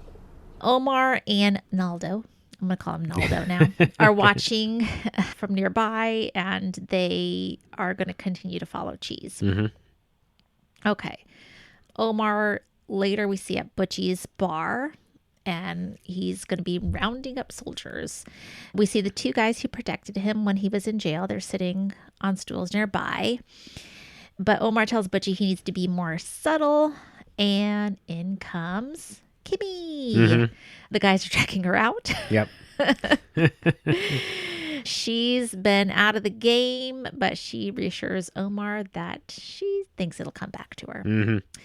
And yeah, Omar says, see, I told you, subtle, just like that. Yep. Where your Spanish boy at? Style on point with Cheese while around the soldiers. You got soldiers right here. 255 must have pleased some judge, huh? Enough to get me home, didn't it?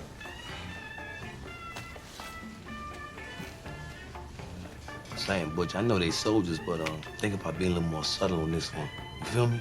So they don't see me coming. Huh. It ain't like you to work with strangers. I'm celebrating diversity. I'm thinking now the time to start doing that. Oh! What up, shorty? What's up, baby? Damn, girl, you looking good. I'm maintaining. Shit, I know that's right. You doing all right? Yeah. Long time, long time. Got your word. Some real money to be made on this one, huh? You remember how to do this? I reckon it'll come back to me. See, that's what I'm talking about, bud. Subtle. Okay, and interrupt anytime you want. Okay, well, I'll mention here. So, we talked about in season 3 when Omar and Brother Muzone meet up in the alley. Yeah. And it's supposed to feel a lot like a Western. Yes. Pelicanos was saying he was trying to do this more like Magnificent Seven style where gathering the gang. Yeah, so the gang it in did the feel bar. that way Okay. a little bit more. Also, Omar makes a comment to Donnie, Mm-hmm. and just want to make sure to give you credit. You were talking about 2255 being like a transfer. Yeah. And that is exactly what he said. Like the judge took kindly to the 2255. So that was, and so, that and was also, what that is. so, Okay. so you were right. No, I mean, thank you, Wire Fandom. That's where I got that Okay. information from. By the way, Prolific 5 from YouTube also said that. So good job, Prolific 5. And I was completely incorrect. Urban Dictionary was my source, and I was a fool. So anyway, but when Pelicans mentioned about like the gathering, the gang, it did feel a little bit more like this. And this is, I feel like, a little bit more fun part of the episode, if there is a fun part of the episode. So yeah, it's not quite the downer. So. Yeah, agree. All right, so I'm glad you're closing with this. No, this was fabulous. Yeah. Okay, so they follow Cheese to the next drop. Kimmy comes and distracts the guys who are set up as guards. She's pretending to be drugged up and dancing and trying to seduce them to get some money. But then in comes Ronaldo's crew. They are blocking with their van, and Omar springs the trap and takes the shipment. Mm-hmm. Hey, Daddy. Kiss the bud of this lyricist. Blow up my mic and make a wish. Get up. Everybody get up. Get up. Let me get a 10, Daddy. Let me get a 10. I need a 10. Get the fuck out of here now. I suck your dick for 15. Trick ass bitch, I said get. Don't you want to see my stuff? Ain't nobody want to see that stink box. Get your ass gone. Now. Let me get a 10, player. What the fuck is this? In the harbor? Yo, what the fuck y'all think you doing? We painters. See, we paint. Move the van out the way. Oh, you gonna like what I got,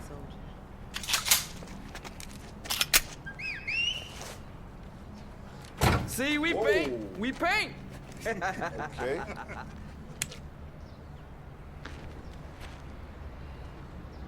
Which one of y'all gonna open the truck for me?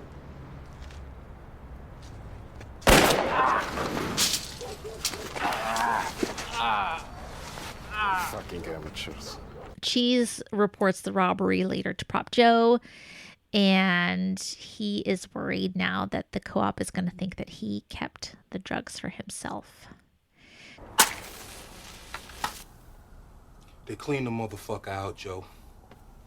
Put it in the van the Mexican niggas rolled in. I ain't hearing about no resistance. Man, wasn't no time for that. Omar had one of them commando squads with him, man. I mean, he had this one hoe pulling guns out of pussy, The shit was unseemly, man. I gotta hand it to Mr. Little. I ain't see this one coming. They took the shipment, Joe. Not no package, man. The motherfucking shipment, man. What we gonna tell the co-op? Hey, where you think my mind at right now? All I know is a lot of gangsters out of a lot of shit, man. I say we mob up and go find this faggot, see? That's what's really hood right there. That's how you deal with shit. Hey, a lot of gangsters in that room need to take us at our word first. Yeah. First thing they're gonna wonder about is us. So, there you go. Yep. That is where we finish today. Okay. Did you now? Ellie is a connoisseur of hip hop. Did you recognize what Kimmy was saying to the guys? What was she saying? I don't remember. It was something about like blow on my mic and make a wish. No, I did not. It's apparently a Salt and Pepper tune. Oh, really? So yeah. Ouch. I have it listed below, but you know, remember that. Yeah, but that was pretty funny. And then the guy in the blue jacket who gets shot, his name's Carl Clemens. Okay. And it sounds like he was having a problem with the line about the stink box, and so Joe Chappelle like helped him out with it, and Carl sent him a thank you card thanking him for the help. And so anyway, I just thought that was pretty funny. And then I like the guy, I guess he must work for the Greeks. Said fucking amateurs under his breath. I just thought that was pretty that's funny. right. So, yes. Yeah. Yes. Yep. And so a couple, and then just to move ahead a little bit. So Joe and Cheese. So this scene starts with Prop Joe lighting a match, and it comes right on the end of the scene where Randy's house gets burned. Oh, so that was just an interesting transition. Apparently that's how it was written. Huh. So that was pretty cool. Wow. And then Method Man, his delivery in this whole thing, just, we'll play it, but like the shit was unseemly. Yes. I mean, if you can use that line in your day-to-day, I recommend it. So I think the other thing that stood out to me, I think I'd figured this out before, but so the Prop Joe's plan initially, in case this isn't clear, like it was to give a part of the re-up to Omar. I'm not exactly sure how much it was going to be. Yeah, I was kind of confused about that. Okay, what? Anything in particular, or just like just the whole damn thing was confusing to me. So Joe was like, okay, well, our transaction essentially is like I get the shipment or my portion of the shipment, and then I'll hand off some amount to you that we agree on, but which I don't know that they agreed on it.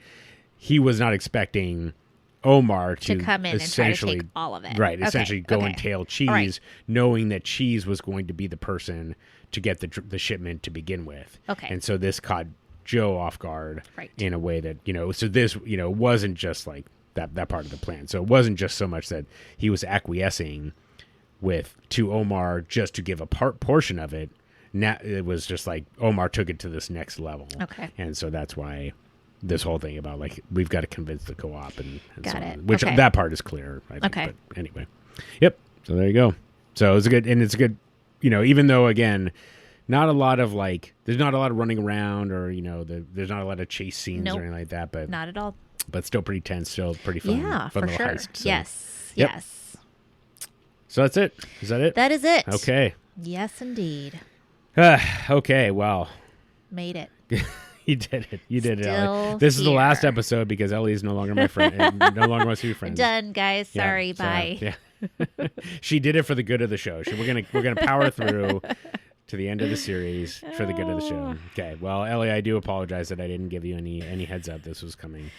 But I'll forgive you. I appreciate you fighting through it. So, okay, a couple little things. Oh, just actually one thing. Since you mentioned little Kevin in being the body that they found, Freeman, I forgot to mention, actually pulls out little Kevin's mugshot from the missing persons list. Yes. So that's the connection. Great little connection. Okay, yes. So, obviously he didn't know where little Kevin was, right. but that's where, so. Okay. I just thought Good that was call. interesting. And then George Pelecanos mentioned that he brought Robert Wisdom in to write a short story for a publication called DC Noir, and Pelecanos really thought Robert Wisdom did a great job. So on top of it being a terrific actor, he's also a writer, which I thought was kind of neat. Right.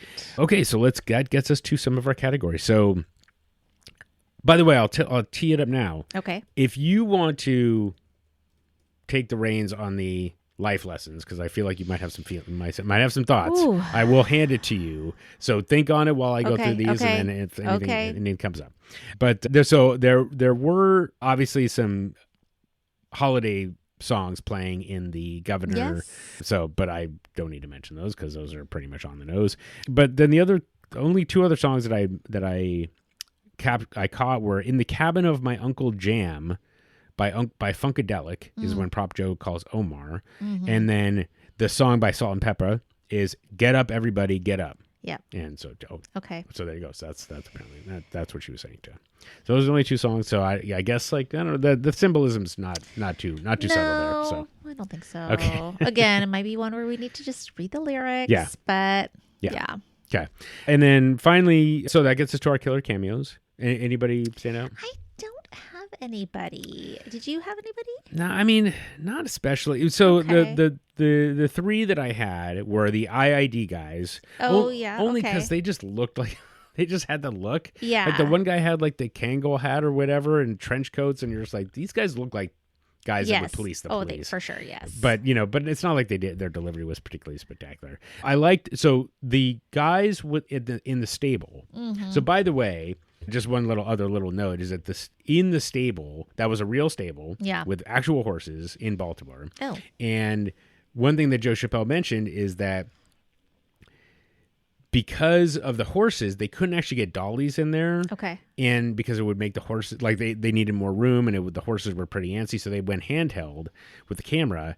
And so they ended up going handheld when they were in Bubbles' domicile as well. It made it kind of created this little motif. And I think it really added something to that scene because it feels a lot more like, jerky and a little just more stress. So I just thought that was a kind of a happy accident, which I thought was kind of fascinating. Okay. But so those guys are called Arabbers, which sounds kind of offensive, but I guess that's like a real term. Okay. So, and they're vendors who sell fruits and vegetables on the street with their horses. So they will take their carts around and sell. And I think Johnny and Bubbles was working at one. Yes, he in was. season Yes, one. yes, so he was. that's where Okay. those stables came from. Oh, which I just thought was kind of interesting. interesting. And then finally, so the last one though was Carl Clemens, as I mentioned, the guy in the blue jacket who gets shot. I thought he was pretty good, and the guy who says fucking amateurs, I also thought was pretty good, but I didn't get his name. But no, that was basically it, I think. I mean, and then the guy, the guys that were part of Omar's crew as well, like the painters guys that came in, they were pretty good too. But Yeah. but as you said, like there wasn't a lot. I felt like that really nobody stood out. would like it that really got a crack at it. No. Something pretty significant No, as far right. as Yeah. So anyway, So okay. cool. Yeah. I'm just looking up this Arabbers thing. It's so interesting. Oh, what do you got? Well, it's just, I mean, it's an iconic street vendor in Baltimore. I mean, Okay. it's a Baltimore thing. Okay. So, and the practice evolved from European peddlers, street Arabs.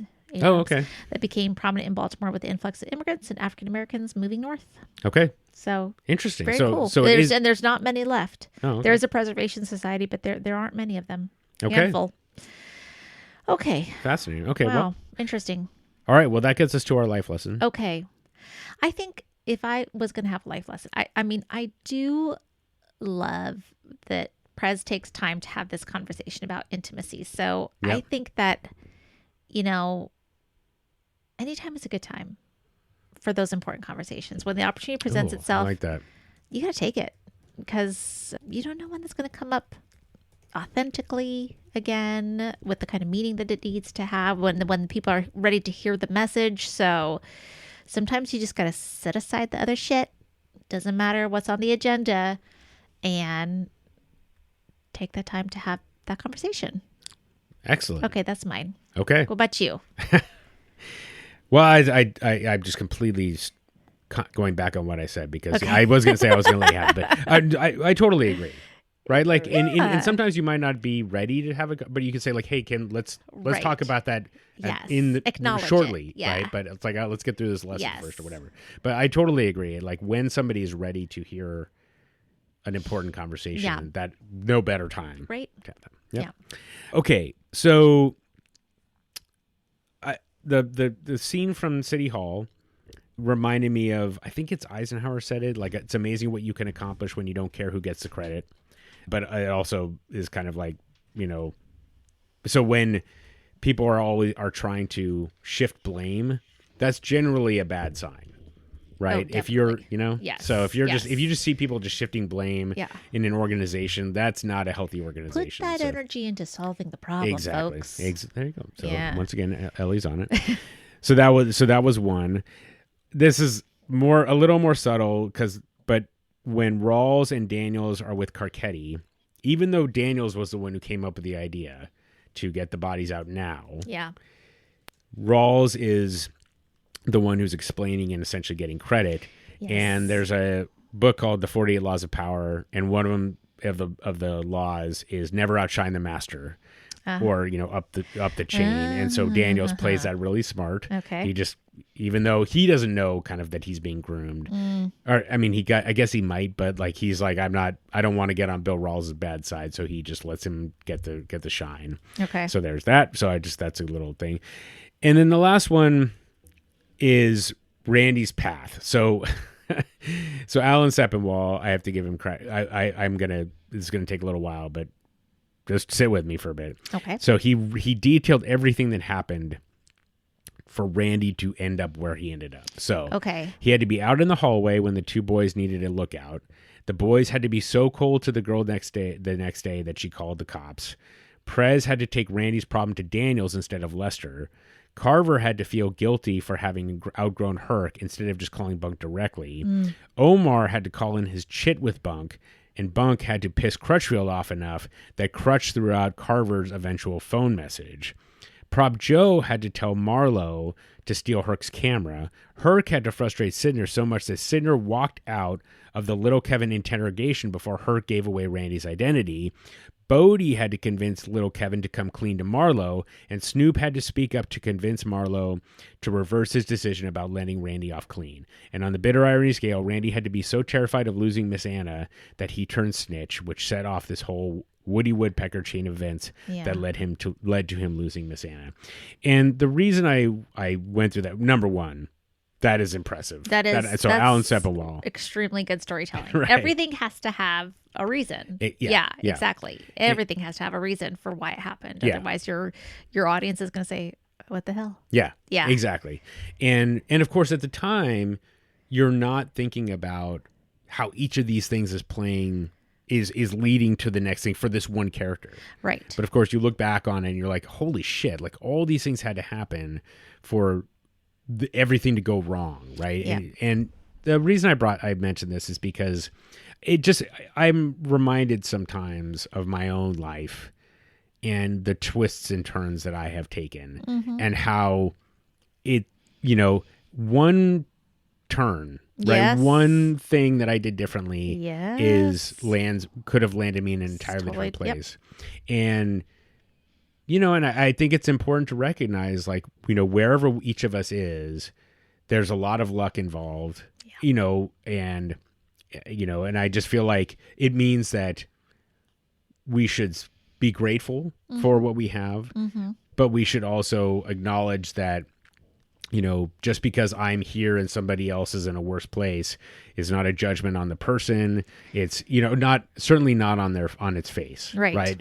If you look deeper and you see, choices that are, but even like, even like the kids in Namond's class, right? They're children. They're children. Right. And so you see some behaviors where you're like, these kids are making bad choices, but what kind of foundation do they have? Right. And so it just reminds me of, take your success with humility and have grace for people that are not doing as well or are whatever. So that's kind of, because who knows, like this path, so much of it was outside of Randy's control, and he's ending up in this terrible place, completely outside of it. And it's like, how can you possibly cast judgment on him, on a person like that? Exactly. So, anyway, I agree with you. okay. No, anyway, appreciate you going along for the ride. Here I am. Still here. On the ride. Still here. Okay. Okay. Well, let us finally finish out with the best part. Oh, shit. You got some? Okay. Okay.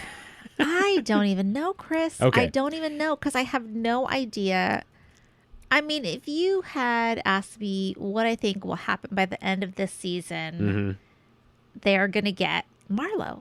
That's what I would have said. Yep. I can see no way that they're going to get Marlo from what we have right now. Okay. So that's not a prediction I have. I think Marlo's, I mean, maybe, but if they do, I have no little breadcrumbs here to figure out how. Okay. So that's a prediction, though. Okay. That Marlo will get away by Marlo at the gets end of the away. se- at the- Yeah, at the end Marlo of the gets season. away. Okay. I think no more special class. Special class is not going to be able to happen anymore. Okay. Unfortunately, even with, meeting with Odell Watkins, I just don't think it's going to happen. I think Carcetti will relent to the governor and take the state money. Okay.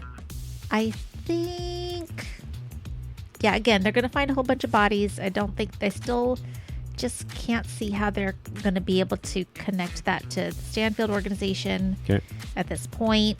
I think Namond stays with Colvin and his wife. Okay. I think Bubbles goes back on the stuff and is hitting rock bottom. Okay. And I think Omar plans the next big heist. It's not enough for him. You are at 7, which is a lot for the last. Yeah, I don't think I have any more for you. Okay. Yeah, I mean, I think that's you're pretty. You've got a lot. Okay. So you've covered pretty much everything. Okay. Yeah, because I mean. Yeah, I mean, I'm not sure about Prop Joe here. I know he's in a precarious position right now. He's going to be in a precarious position with the co-op. Okay. But I don't know. No, I don't I mean, know. yeah, okay. Well, you know what? I'll let you off the hook there. Okay. I mean, gotta get out of this episode as fast Oh my God. as fast as possible. Please. So, okay. Well, we will be back next week to cover season 4, episode 13, Final Grades. All right. But until then, Ellie, well done. Really. Thank you so much. This was a great episode. I mean, It but is. for us, I mean, I know it was it's a great brutal, episode. but It's brutal, but it's a great episode. yeah. But I do really appreciate you bringing so much to the episode. Not that it's any different from any other episode. much fury. But yeah, no, bringing all that. It was. I don't know. I'm sure that in a couple of days I'll think about how fun it was. But it was more like I got to get through this. Yeah. Anyway, but Ellie, thank you. Really, this was one that I was just. I can't say excited, but definitely glad to have done it. So anyway, thanks a lot, and we will see you all next week. Thanks. See you, everybody. Bye. The Wired and Rewired podcast is Ellie Peterson and me, Chris Aronchek. Our theme song is Nice Vibes by Neon Beach.